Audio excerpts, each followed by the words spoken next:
I found this story and I wanted to talk about it. The bizarre and unbelievable disappearance of Barbara Bolick. This is from the website Morbid Curiosity. With one look at the Bitterroot Mountains in Montana, Barbara Bolick was instantly smitten. The 55-year-old liked to spend time alone or in the company of others hiking that route that goes to Bear Creek Overlook in Victor, Montana. Barbara offered to lead a trip to the Bear Creek Overlook for a family friend, Jim Raymaker, on the morning of July the 18th, 2007. But Barbara disappeared shortly after she and Jim reached the lookout point, making this her last trip.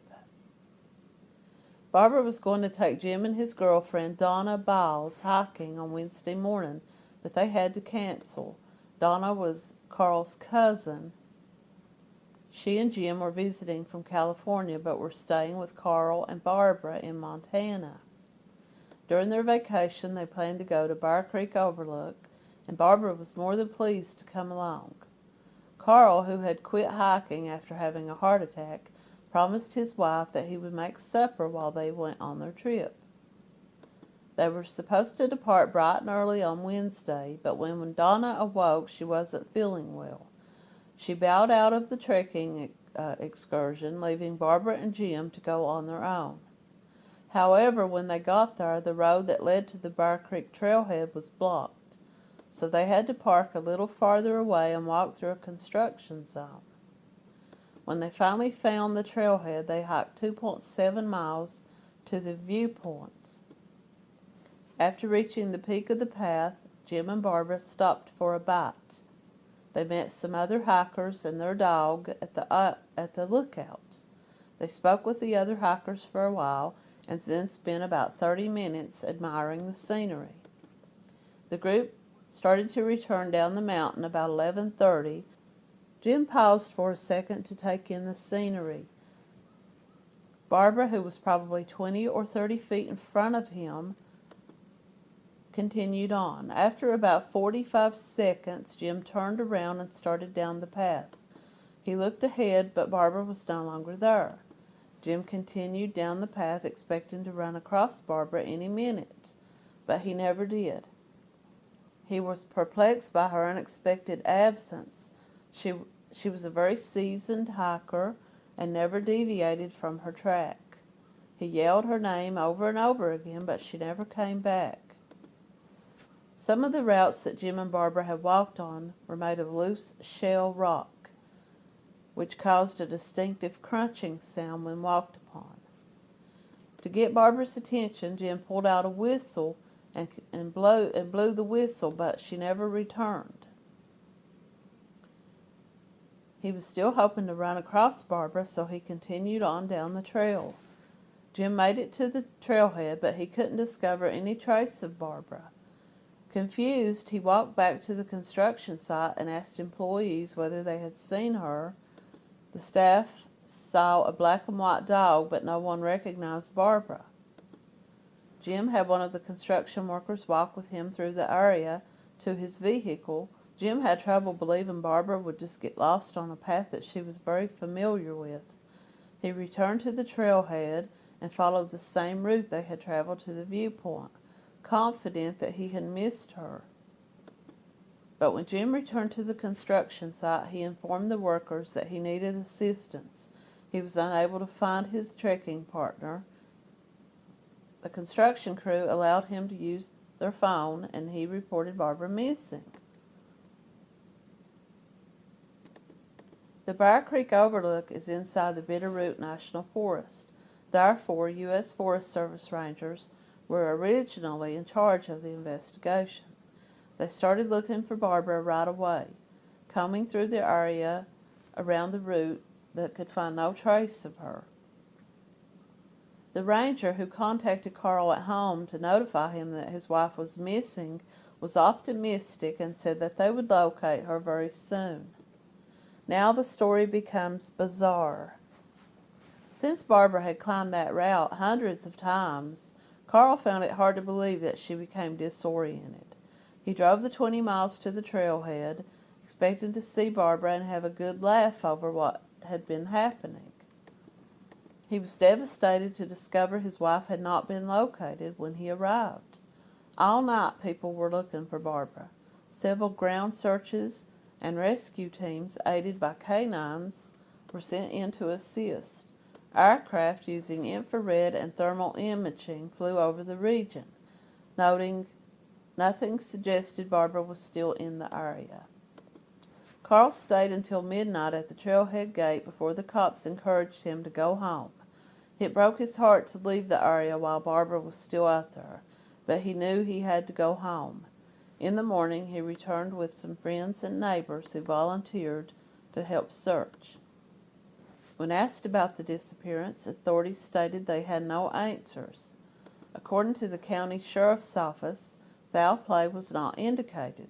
There was no signs of a struggle, and there were no drag marks, blood stains, or signs of pieces of clothing. Some speculated that Barbara was mauled by a bear or mountain lion, but authorities were unconvinced. Jim had not heard anything. He had not heard Barbara scream or the sound of falling or any signs of animals. For protection, Barbara always carried a .357 Magnum concealed in her day pack. Jim was the first suspect and subject to extensive questioning since he was the last known person to have seen Barbara. He gave the police his full cooperation and even offered to undergo a polygraph test. The authorities were sure he was innocent of any involvement. After 2 weeks, the hunt for Barbara had narrowed down to sporadic areas. Grid searches had been conducted throughout the region by amateur and professional searches, but the lady was still missing.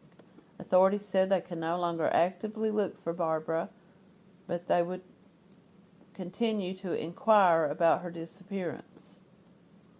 The sheriff's office in Ravalli County, Montana, offered a $5,000 reward 3 weeks after Barbara disappeared if anybody had any information on her whereabouts. Even though many tips were phoned in, none of them led detectives any closer to locating Barbara. Some claimed there was a ghostly mountain man who had taken her. Well, there's always something like that, right? In the case of Dennis Martin from the Great Smoky Mountains, the little 6-year-old boy who went missing, they claimed there was a hairy ape mountain man, or what are they called? There's a whole story on these feral humans that live in the Great Smoky Mountains. I've been inside the Great Smoky Mountains a number of times, and I've never seen one. I hope I never do. But there's always some kind of attachment like that to these stories. 2 young men observed on the route the day Barbara went missing were of particular interest. The males were thought to possibly be witnesses more than suspects. Police were eager to speak with them, to question them. Other than Jim, they were the only ones who knew for sure that Barbara had been out hiking the day she vanished. Several construction workers gave police detailed descriptions of the 2 men.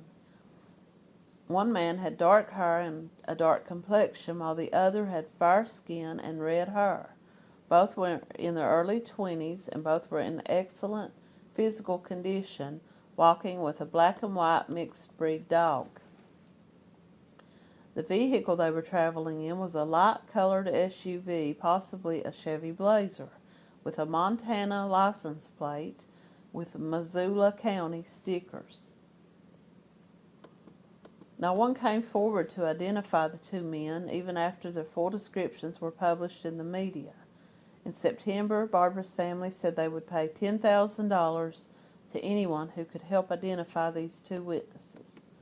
Without any news about Barbara for months, others started to speculate that maybe she faked her disappearance to start over in a new place. Neither of Barbara's loved ones believed she would do such a thing. Barbara left behind her wallet, her ID, passport, and all other valuables at home the day she went hiking. So being that close to Canada, you would assume that if someone was going to take off and just disappear or start a whole new life over, they definitely would have taken their passport so they could cross over into Canada. But she didn't. She went on a simple hike that day with every intention of coming back home to have dinner with her husband. Barbara's life was fulfilling before she vanished. She had just begun flying lessons and was looking forward to fulfilling a dream of becoming a solo pilot. In the autumn, she and Carl were planning a trip to the Mexican Riviera. She was looking forward to it very much. Barbara's pals said she would never have left the house without her dog. If she was leaving and not planning to come back, she would have taken her dog and probably her ID and her passport and any cash, any bank account she would have withdrawn money from. There have been other cases of people disappearing without a trace from national parks. Many such incidences exist in which people have simply vanished without a trace. It wasn't long before Jim and his wife Donna flew back to California, leaving Carl to mourn alone. Jim kept in touch with law enforcement and insisted that he has been cooperative throughout the investigation. He is not considered a suspect. No one has come forward with any information that might help detectives identify the two men who were hiking with their dog. Well, the only reason that these two men would have to not come forward would be if they were guilty of something. Or maybe they were afraid that they were going to be charged with something even if they were not guilty. So is it possible that they didn't come forward? Maybe they started seeing stuff about two men hiking with a dog in that area and they got afraid. They said, we're going to be charged or we're going to be accused of something. Most people would want to come forward and clear their name, or at least if they had had contact with this woman, they would have come forward and said, yeah, we did. We talked to her. You know, that would confirm this Jim's story that she was there with him. Barbara Bolick disappeared in 2007. So I don't know if the park would have had cameras around. Some places do. At the park entrance. Barbara was 55 when she disappeared in 2007. She was 5 feet tall and weighed 115 pounds. She had brown eyes and red hair. She was known to be carrying a .357 Magnum in a black backpack that matched her tan shorts and pink blouse. If you have any information about Barbara, please contact the Ravalli County Sheriff's Office at 406-375-4005. So are they saying that it's possible that she was never there, that he might have done something to her before they ever arrived at this hike, and that he got rid of her body, went on the hike, and then later concocted this story that the two of them hiked up this trail and she disappeared? Construction workers saw the men. This Jim claimed that he and Barbara both saw the men and talked to them. And actually sat down and had a lunch, had a bite to eat, and sat and talked to these men. But these men never came forward. So the theories are that the men never were there, or maybe the men were there, Jim saw them and used them as like a, maybe they never saw Barbara, maybe they never even talked to him. Maybe he saw them there and made up this story about them having this conversation with these men, told the construction workers about the men, knowing that they probably saw the men and their dog. That's just another theory. Even though the police say he's not a suspect, did they search the car? Did they search the car that they were supposed to be driving in to see if there was any traces of anything in the car, of signs of a struggle or anything? Jim claims that Barbara was no more than 30 feet away from him. He turned around for about a minute to look at the scenery, and when he looked back, she was gone. Barbara was an experienced hiker, and she was very familiar with the area. It was his word, telling the police, telling the park rangers, telling the construction workers, telling the family. Yes, Barbara and I were both together. We hiked up this trail. I turned around and she was gone. I looked for her, couldn't find her. I went back and looked again. And then he reports her to the construction workers who claim not to have seen her. He tells the story about these two hikers with a dog. The construction workers say, yes, we saw them. And it's just basically his word. The husband says that Barbara, despite loving to hike and loving to hike these trails, was afraid of heights and would not go near the edge. She would not walk out onto the rocks on these overlooks, and she would not leave the trail. My theory is it's possible he did something to her before they ever made it to the trail. He went on to the trail to make sure that he was seen there and come up with this whole story by car here on Google Maps.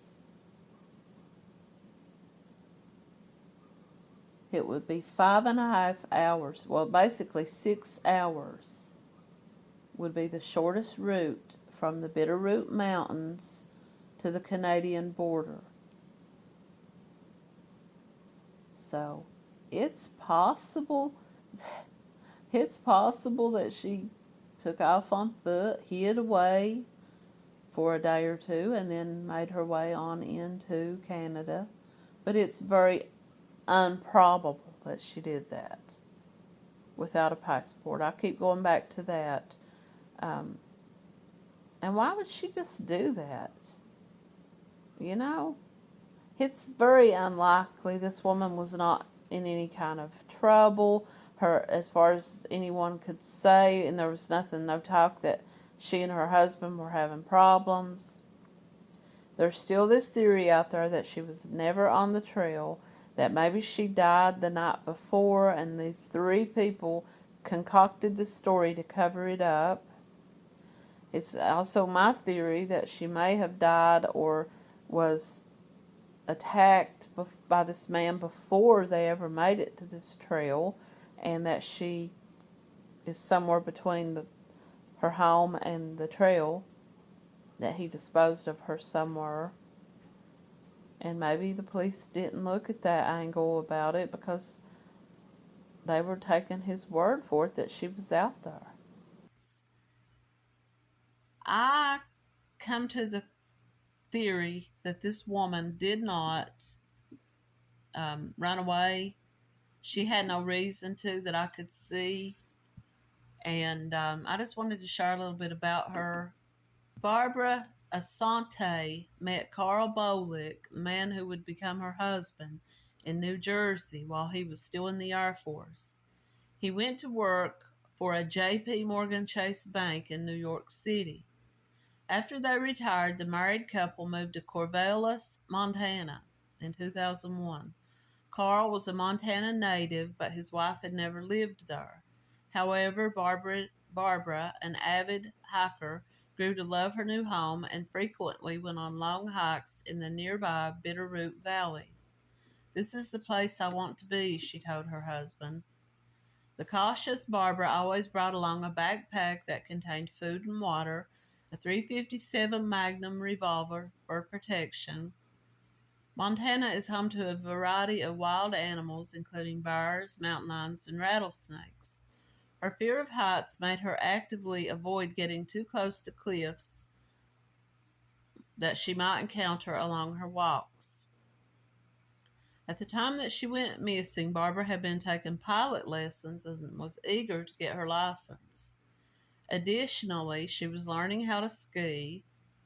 According to Carl, his wife was very happy and their life together was really good. They had no real complaints. Now, in July of 2007, Carl's cousin, Donna Biles, came to visit them and brought along her boyfriend, 58-year-old Jim Raymaker. Barbara always enjoyed taking guests with her on her hikes to show them the scenery. Carl had stopped going on the long hikes because he had suffered a heart attack. The plan for July the 18th, 2007 was for Barbara, Donna, and Jim to hike to Barbara's favorite trail, the Bear Creek Overlook, a moderately challenging 2.5-mile trail located near Victor, Montana. It was about a 15-minute drive from their home. But when Donna awoke that morning, she found that she was sick from a hangover from having too many drinks the night before, and decided that she probably wouldn't enjoy going hiking. However, Jim still wanted to go, so he and Barbara set out at around 8:30 that morning. Barbara woke Carl up and told him that she was going to take Jim to the overlook and that they would be back later. Carl told her that he would have dinner ready when they returned. And with that, Barbara and Jim left. Carl would never see his wife again. Carl Bolick spent the morning working on a carpentry project. When noon rolled around, Donna started to feel anxious about the fact that Barbara and Jim hadn't returned. Carl, on the other hand, knew that his wife was an experienced hiker and extremely familiar with the trail they were planning to walk. He reassured his cousin that there was nothing to worry about and that they'd be back any time. But when there was still no sign of them around 1 p.m., Donna began to panic and suggested that Carl call somebody. He was just about to do that when the phone rang around 2 p.m. He said he remembers picking up the phone and hearing an unfamiliar voice on the other end. It was a Forest Service law enforcement officer. She asked me if my wife's name was Barbara, and I knew instantly that something terrible had happened. To his distress, he learned that Jim had reported Barbara missing. Carl immediately drove to the site, hoping that his wife would be located by the time he got there. He was devastated to find that this wasn't the case. Jim Raymaker describes his final moments with Barbara. According to Jim, he and Barbara hiked the full length of the Bear Creek Overlook and stopped to have a bite to eat. They came across another group of hikers, 2 young men, around this time, and the group talked for roughly half an hour. It is unknown exactly when the men left or how far ahead of Jim and Barbara they may have been. But Jim stated that he and Barbara started to head back at around 11:30. At some point, Jim stopped to look around at the scenery. He said he did this for no more than 1 minute, and when he turned back around, he could not find Barbara. He had been about 30 feet ahead of him, but she was no longer in sight. Thinking that she had gone on ahead,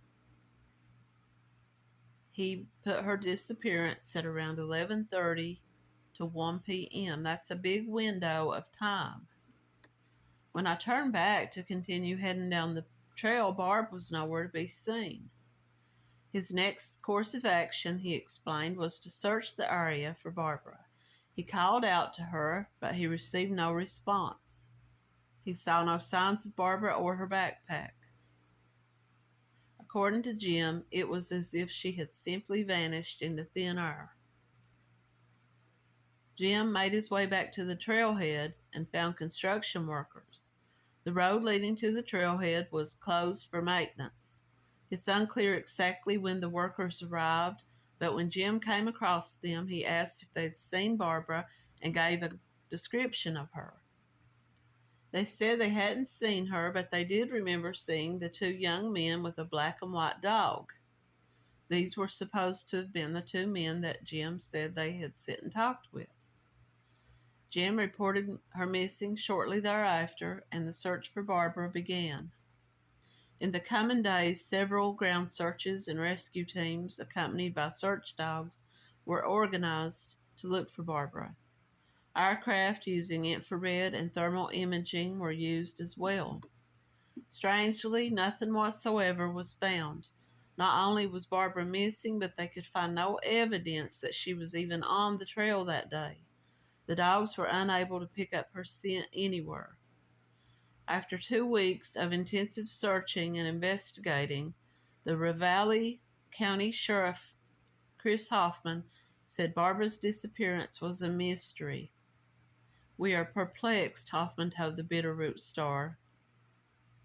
"We have combed the area in the vicinity of the disappearance, and no trace whatsoever has been found. We would like to verify, if we can, that Bolick was even on the mountain that day. While it might appear quite possible and suspicious, it's also important to note that Barbara's case never received a great deal of media attention, and it's possible that they were just unaware that anyone was reaching out trying to find them, especially if they were tourists and didn't live in that area." After 2 weeks of intensive searching, the investigators weren't able to find any trace of Barbara. Here are some theories that they have here, and I'm taking this from the Crime Wire. Many have found it odd that Jim heard nothing strange that day. There's a lot of loose shell rock around the Bear Creek Overlook, and it's impossible, really, to walk across it without the sounds of rock. If she had been attacked by a wild animal, you'd think that there would have been some evidence, such as bloody clothing, or body parts, or her backpack, or anything else. Jim likely would have heard screaming sounds than anyone else within earshot. The 2 men that were supposed to have been there would have possibly have heard noise. It's also been suggested that Barbara might have fallen suddenly and didn't have time to call out. However, her fear of heights made her especially careful around edges. This was her favorite trail, and she was very familiar with it. That being said, it's possible that she slipped and was trapped in a crevice or cave. However, no trace of her was ever found, and the search dogs picked up no scent. Some people suggest maybe she ran off to start a new life. The fact that she was taking skiing and pilot lessons told some people that maybe she had intentions to leave the country. Now, I looked it up on Google Maps, and some people suggested that she may have hiked because she didn't have her passport. She had, as far as anyone knew, she had taken no large amounts of money. It was just supposedly, according to her husband and the others, it was supposed to have just been a couple of hours of a little hike and return home. Some people suggested that she may have walked by foot into Canada, but it's about a 6-hour drive by car. So unless she had a car nearby, or unless she got on an airplane, it would have taken her several days to hike there on foot, and at least one whole day. And no one has ever come forward to say that they remembered seeing her. And what would she have done once she reached a new country with no passport or anything? The police wondered if maybe Barbara had left her life behind to start over, but there was nothing to support this. There had been no domestic problems between her and her husband. She had left behind her passport and other valuables, as well as her beloved pets. She and her husband were planning an upcoming trip for the fall, and they were both very excited.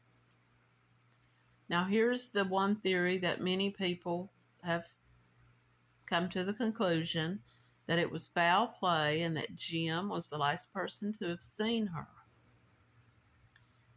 Did he do something to her before they ever reached the trail? It was reported that it was about a 15-minute drive from their home to where the trail started. what could have maybe transpired in those 15 minutes. He made the phone call at around 2 p.m. or he reported her missing sometime after 1 p.m. They left their home at 8:30. They would have arrived at the trail before 9 a.m. Keep in mind, he claims that they sit and talk to these other hikers for 30 minutes. Is it possible that they never made it to the trail until around the time that he pulls into the parking lot, walks up into the hills, comes back out, asks these construction workers, have you seen this lady walking around here? And then goes and reports her missing. Is it possible for 2 or 3 hours from the time they left their house until they arrived until he reported her missing, that something had happened and that he had had time to do away with her body? And why was the girlfriend, this Donna, who was Carl's cousin, why was she so concerned when they hadn't returned by 1 p.m. that she was almost in a panic? Did she know something about this man's behavior that led her to believe that he might have harmed this woman or that he had some bad intentions? This is something that the police talked about. They said that they couldn't explain why the search dogs found no trace of Barbara's scent. This is something that had never occurred before.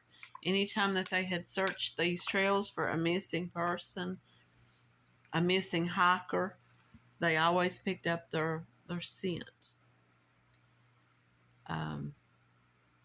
So they were in a rental car that Jim had rented. They left the house that morning in his rented car. And if Jim did something to Barbara, what was the motive? Did he put a move on her and she fought him off and it went too far? Some people even believe that the whole story was concocted and that all three of the relatives were in on it.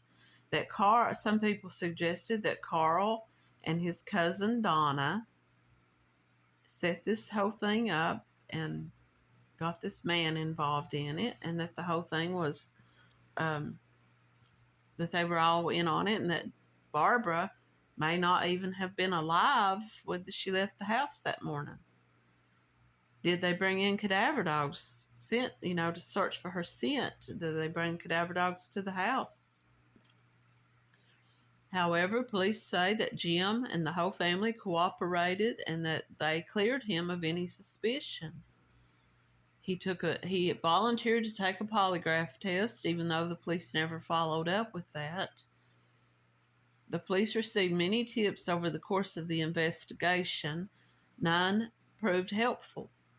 While some seemed to match the bizarre nature of the case, others claimed that Barbara was a victim of this phenomenon of people who go missing in the national parks and on these trails, and they go back to the books and the series Missing 411. They believe that this was something that was very bizarre and out there, like almost supernatural. Carl Bolick was devastated by the mysterious disappearance of his wife Barbara. He found it difficult to eat and sleep for weeks, and he ended up losing 35 pounds over the summer. Years later, he described his thoughts. I just couldn't accept it, he said. I just knew she was going to show up one way or another, but that never happened. I don't have answers. I wish I did. This was just so perplexing. The loss of his wife also made him think about the actions during their marriage, wondering if he had taken her for granted. You ask yourself, did I do something? So he was thinking that she had just ran away, that she had run off. Investigators later reflected on the strangeness of the disappearance. This whole case challenges us. Whenever we go hiking, we expect that we'll return to our vehicle, to our partners. We think nothing about it. To this day, not a shred of evidence has ever been discovered regarding Barbara Bolick's disappearance. The truth of what happened to this woman who seemingly vanished without a trace still remains a mystery today. She's been missing since July the 18th, 2007. She was a white female born August the 25th, 1951.